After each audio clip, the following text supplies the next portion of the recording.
Hi, friends. Now, typically what happens with me in books is that once I start reading, I am absolutely unable to do anything else. I am not able to get out of it. Exactly what happened to me when I started writing this, making this vlog, sorry. And after the first 25 books were done, I thought I would take a break. But I simply could not stop thinking about so many other books that I had wanted to speak about, that were left over, that were crying to me, saying, how could you have left me out? So, well, I bring a fresh start of many more books that have really shaped my life. Now, let me start off on this particular book by talking about the unusual title. For the first time, I have talked about a place along with a book. This is not supposed to be a travel vlog. So, why is the place finding mention? Because in this particular place, the place and the book are somehow very strongly interlinked. I heard of Sri Aurobindo in school because my house was named Sri Aurobindo. And for years I thought, why did they name a house after this unknown person? What did he do? Because other houses were named after Nehru and Patel, etc., etc. Cut to 2009 when I went to Chennai for a friend's wedding. And after that, we went to Pondicherry. And there my wife said, we have to visit this place called Auroville. I said, okay. What is it about? They said, oh, it's a lot of handicrafts and a lot of stuff. And I said, okay, that's going to be a typical touristy place. When we went there, we found something extraordinary. And that's where I want to connect back to the person after whom all of this is named. Sri Aurobindo, a man who was a very renowned freedom fighter, a man who inspired many revolutionaries. And that man was put in jail by the British. It was during those jail times that he had some mystical experiences. And he realized that his calling in life predominantly is spirituality, because spiritual growth is more important than even political growth. And he left all of this. He went to French Pondicherry, he settled there, and he started an ashram. And after his demise, his biggest follower, called the mother, set up something called Auroville, a land dedicated to him, which was supposed to cut across borders, so it would have people from all nationalities and be a truly spiritual township with a lot of responsibility. Though I say this is my personal choice, I have called it the most spiritual place on earth, because well knowing that there have been amazing religious places that I have visited in India, and India is full of them. But for me, and that's the definition, spirituality is where it is cut off from all religion, where it is open to all.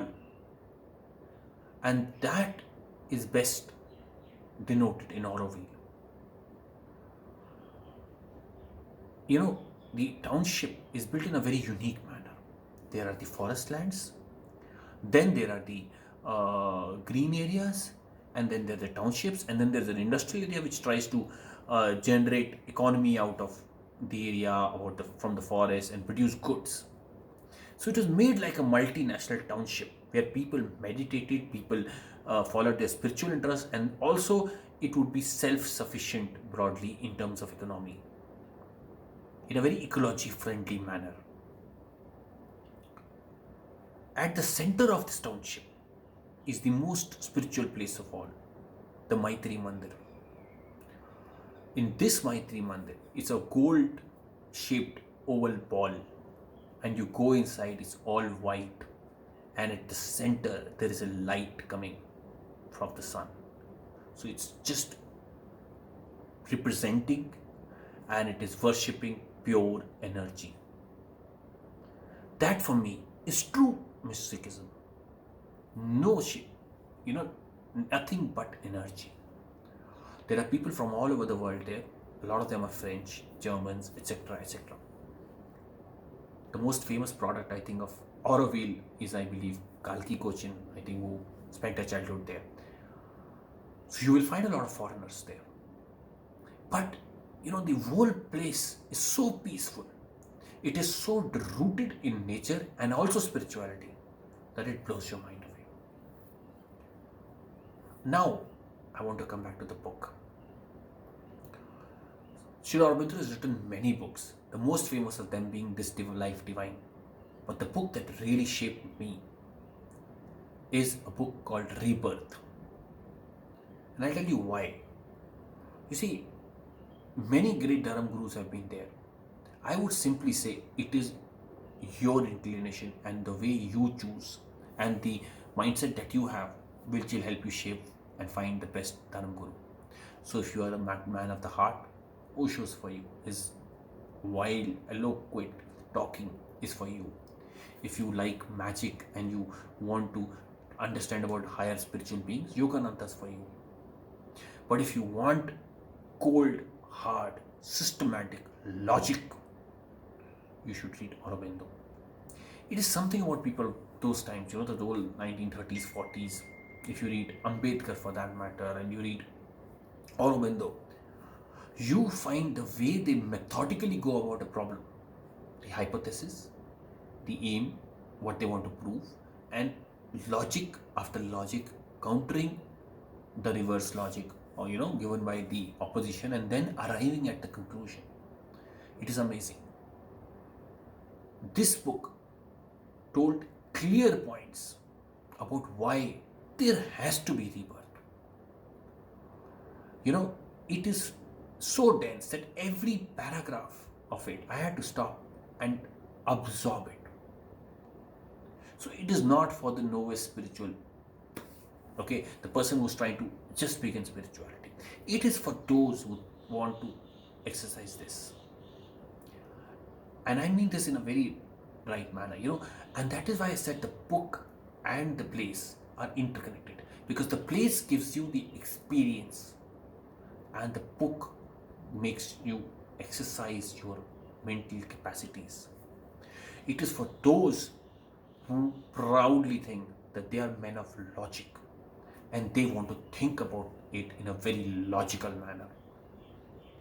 For them, I recommend Rebirth by Sri Aurobindo, where you will not find flaws in his argument, where you will not be able to counter his points, and hence you will be forced to reconcile yourself with mysticism and spirituality, for which there is a journey separately. So I recommend this book to all who like strong arguments, to all who are very interested in legal cases, to all who feel that they do not connect with spirituality in an emotional manner, but like men of this century want to be explained a thing with all its arguments and counter arguments. It is for them that I recommend this book, because Sri Aurobindo goes straight to task talking about exactly the same things. Sri Aurobindo goes exactly there and reaches out those corners of your mind which have still not accepted spirituality as a way of life. For all those who go for temporary to some ashram or read a spiritual book or listen to something and are swayed momentarily, but then their brain shaped up by the 20th, 21st century goes back to feeling, oh, is there something in this universe? It is for them that I strongly recommend a dose of spirituality in the form of the man who explains logic best. Thank you, and check out the book Rebirth by Sri Aurobindo.